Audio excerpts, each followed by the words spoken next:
आज हम चर्चा करने वाले हैं प्रतिशत संगठन की। क्या होता है प्रतिशत संगठन, जिसको हम कहते हैं परसेंटेज कॉम्पोजिशन।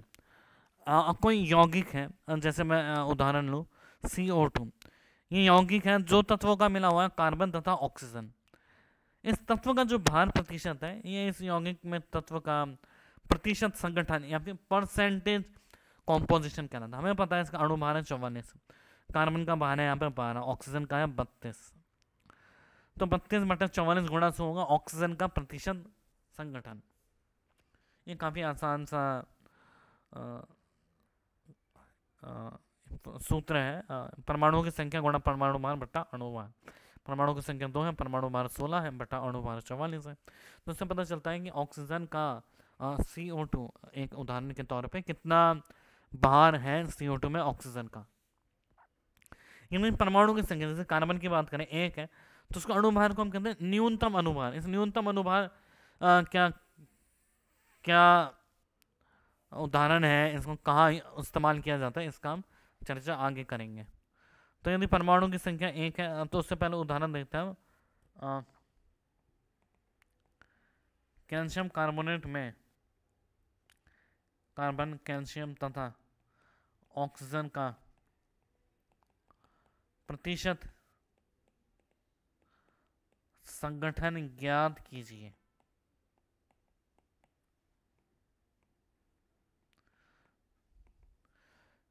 कैल्शियम कार्बोनेट में कैल्शियम, कार्बन, कैल्शियम तथा ऑक्सीजन का प्रतिशत संगठन ज्ञात कीजिए। तो हमें पता है कैल्शियम कार्बोनेट का अणुभार कितना होगा, कैल्शियम 40, कार्बन 12, ऑक्सीजन 16 गुणा 3, तो जाएगा 100 ग्राम। इसमें प्रतिशत कैल्शियम का कितना है 40, जो अणुभार है इंटू 40 परमाणु भार गुणा 1/100, तो हो जाएगा बट्टा 100 गुणा 100। 40 है उसका अणुभार, 1 है कितना तत्व है, एक तत्व है, और 100, तो हो गया 40%। परसेंटेज ऑफ कार्बन हो गया 12 गुणा 1/100 गुणा 100, तो हो गया अब 12%। परसेंटेज ऑक्सीजन हो गया 16 गुणा 3/100 गुणा 100, तो ये हो गया 48%। तो इस तरह से कैल्शियम कार्बोनेट में कैल्शियम, कार्बन तथा ऑक्सीजन का प्रतिशत संगठन ज्ञात किया जाता है। इसी प्रकार हम और उदाहरण के द्वारा समझते हैं। उदाहरण इसके कार्बन तथा हाइड्रोजन का C2H6 में प्रतिशत संगठन ज्ञात कीजिए। कार्बन तथा हाइड्रोजन का C2H6 में प्रतिशत संगठन ज्ञात कीजिए। तो ये C2H6 हो गया 12 गुणा 2 प्लस 6 गुणा 1, मतलब 30।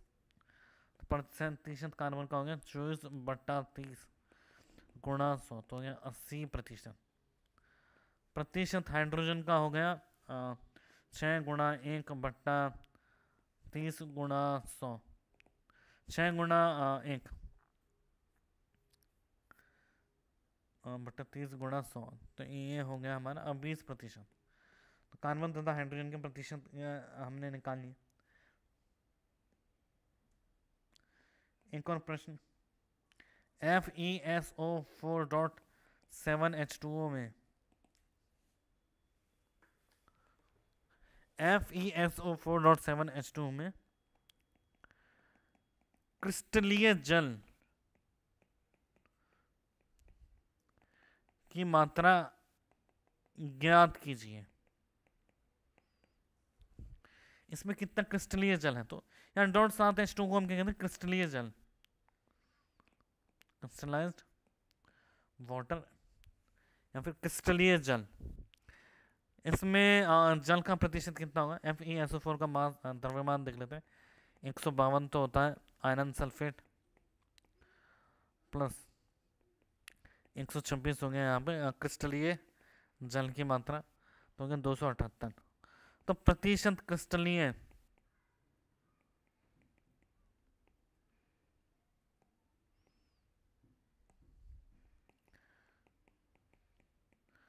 प्रतिशत क्रिस्टलीय जल होगा यहाँ पे 126/278 गुणा 100। तो यहाँ पे इसको इससे हम निकाल सकते हैं कितना क्रिस्टलीय जल है। इसी तरीके से ग्लोबल सॉल्ट, ग्लोबल लवण, हमें प्रश्न देंगे ग्लोबल लवण में क्रिस्टलीय जल की मात्रा ज्ञात कीजिए। अब ग्लोबल लवण क्या होता है? ग्लोबल लवण होता है Na2SO4.10H2O। यहाँ क्रिस्टलीय लवण कितना है? 10H2O। Na2SO4 का भार है 142 ग्राम प्रति मोल, 10H2O का होगा 180 ग्राम प्रति मोल। तो कुल मिला के आएगा 322 ग्राम प्रति मोल। तो प्रतिशत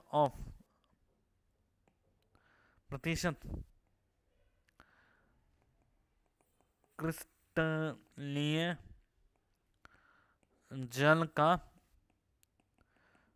प्रतिशत होगा 180/322 गुणा 100। तो यह क्रिस्टलीय जल का प्रतिशत।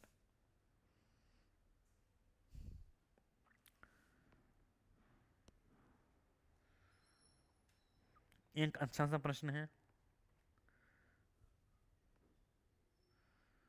16.5 ग्राम धातु ऑक्सीजन से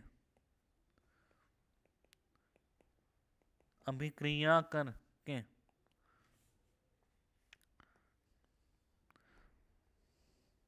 35.6 ग्राम ऑक्साइड का निर्माण करती है। ऑक्सीजन से अभिक्रिया कर 35.6 ग्राम ऑक्साइड का निर्माण करती है। ऑक्सीजन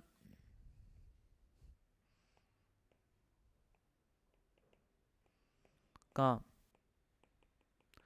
प्रतिशत संगठन ज्ञात कीजिए। ऑक्सीजन का कितना प्रतिशत संगठन होगा वो ज्ञात कीजिए। तो 16.5 ग्राम धातु ऑक्सीजन से अभिक्रिया कर इतने ग्राम ऑक्साइड का निर्माण करती है। तो हम अभिक्रिया देख लेते हैं। धातु है उसकी ऑक्सीजन से अभिक्रिया हुई तो बना M2ON 16.5 ग्राम और 35.6 ग्राम। तो प्रतिशत ऑक्सीजन का कितना प्रतिशत होगा? ऑक्सीजन का भार बट्टा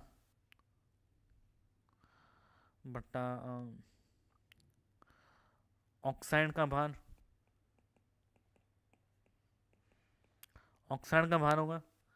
तो ऑक्सीजन का भार कैसे निकालेंगे हम? ऑक्साइड में हमने कुछ ऑक्सीजन जोड़ी, तो इन दोनों को घटाएंगे तो ऑक्सीजन का भार आ जाएगा 35.6 माइनस 16.5। ऑक्सीजन का भार आता है 19.1 ग्राम। 19.1 बट्टा 35.6 गुणा 100।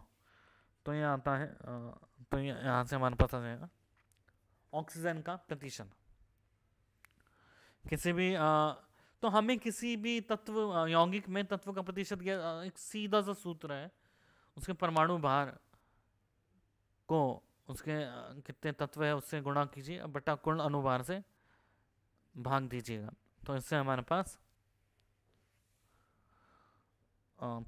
तत्व का यौगिक प्रतिशत संगठन आ जाता है। अब एक न्यूनतम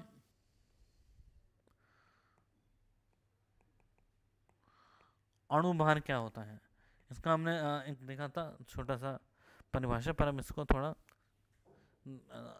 संक्षेप में पढ़ विस्तार से इसका अध्ययन करते हैं।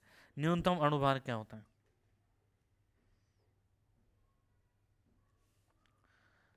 यौगिक में यदि दिए गए तत्व की मात्रा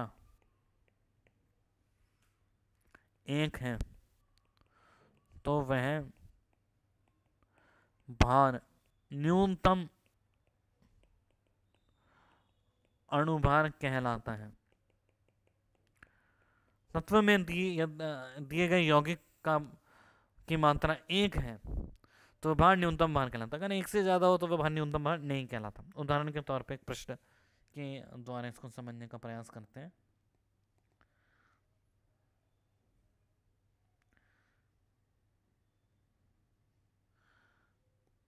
नाइट्रोजन का एक यौगिक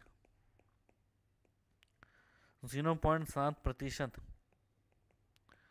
नाइट्रोजन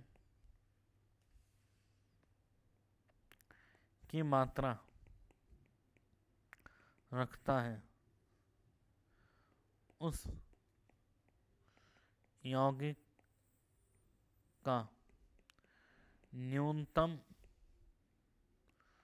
अणुभार ज्ञात कीजिए। अब न्यूनतम अणुभार कैसे ज्ञात कर सकते हैं?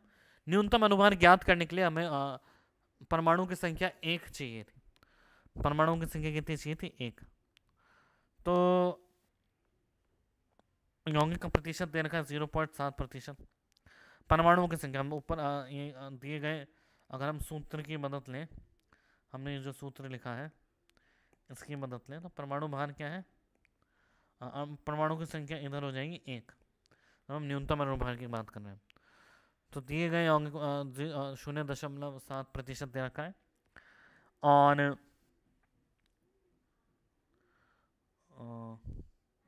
अगर हम देखें इसमें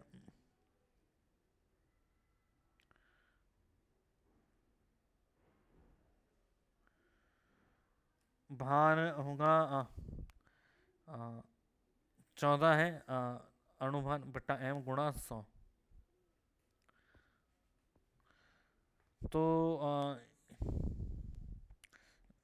तो अणुभार आ जाएगा 14 गुणा 100 बटा 0.7 इंटू 10 गुणा 10 तो जाएगा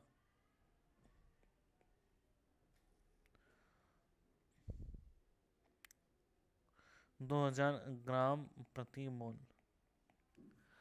कहने का क्या मतलब है? अगर ये न्यूनतम अणुभार कह रहा है तो मान लो कि कोई सूत्र है CXHYN1 P4O10 कुछ भी हो, उसमें जो जिसके भी द्वारा उसको न्यूनतम अणुभार की श्रेणी में रखा गया है। नाइट्रोजन का प्रतिशत दे रखा है तो इसमें एक ही नाइट्रोजन मानेंगे, इसको कहेंगे न्यूनतम अणुभार। और कैसे हो सकता है? जैसे CO2 में कार्बन एक है तो इसका न्यूनतम अणुभार C2O4 भी हो सकता है, पर इसमें कार्बन जो है वो न्यूनतम अणुभार में नहीं है, कार्बन के सापेक्ष में न्यूनतम अणुभार में नहीं है। कहने का क्या तात्पर्य है कि अगर इस तरह का कोई भी यौगिक हो उसमें नाइट्रोजन के एक ही अणु हो, एक ही परमाणु हो, तो वो न्यूनतम अणुभार कहलाता है। वो जो अणु का जो भार है वो न्यूनतम की श्रेणी में रखा जाता है, क्योंकि उस एक तत्व के सापेक्ष उसका भार, उसकी मात्रा सिर्फ एक ही है। अगला प्रश्न देखें।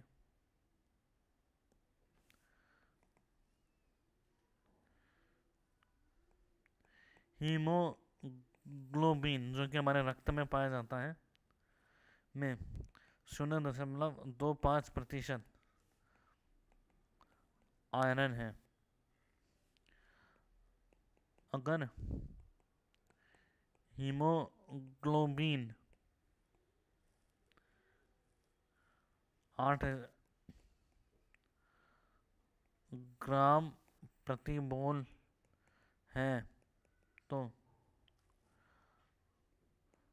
उसमें उपस्थित, उसमें मतलब उसके यौगिक में आयरन जो कि Fe की संख्या एक यौगिक सूत्र में आयरन की संख्या ज्ञात कीजिए।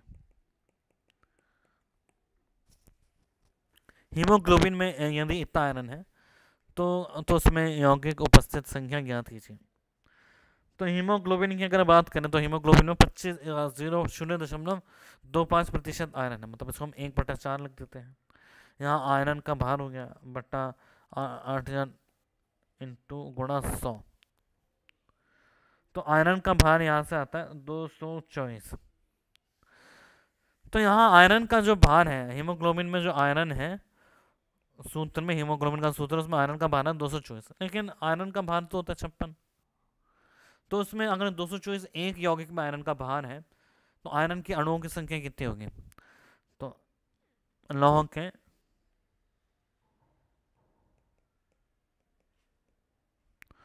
तो हम बोलेंगे आयरन के अणुओं की संख्या 224/56 बराबर 4। 224/56 बराबर 4। तो इस तरीके से मिनिमम अणुभार की बात करते हैं कि अगर एक से ज़्यादा अणुभार है तो उसको एक से विभाजित कीजिए। काफ़ी आसान तरह के प्रश्न होते हैं। इसमें अगर देखा जाए तो CXHY और कोई तत्व दे रखा है हमारे को, जेनॉन, कोई भी तत्व की बात करें, CXHYO2 और नाइट्रोजन अगर एक है तो ये नाइट्रोजन के सापेक्ष में क्या हो गया? न्यूनतम इसका भार हो गया, वो न्यूनतम अणुभार हो गया। तो अगर नाइट्रोजन की एक ही संख्या है तो न्यूनतम अणुभार। अभी हम देखिए कि फिर अधिकतम अणुभार क्या है। अगर हम किसी भी का न्यूनतम अणुभार कह रहे हैं तो क्या उसका सही में न्यूनतम अणुभार? तो इसकी परिकल्पना हम आगे के विषयों में करेंगे, जिसमें हम कुछ आगे के ही कुछ टॉपिक्स में करेंगे, जिसमें है मूलानुपाती सूत्र तथा अणु सूत्र। अब ये न्यूनतम अणुभार क्यों कहा जाता है, तो इसके सापेक्ष में कुछ हमारे आते हैं टॉपिक्स, जिसको हम कहते हैं मूलानुपाती सूत्र तथा अणु सूत्र। तो न्यूनतम अणुभार की परिकल्पना इनको समझ के आसानी से की जा सकती है।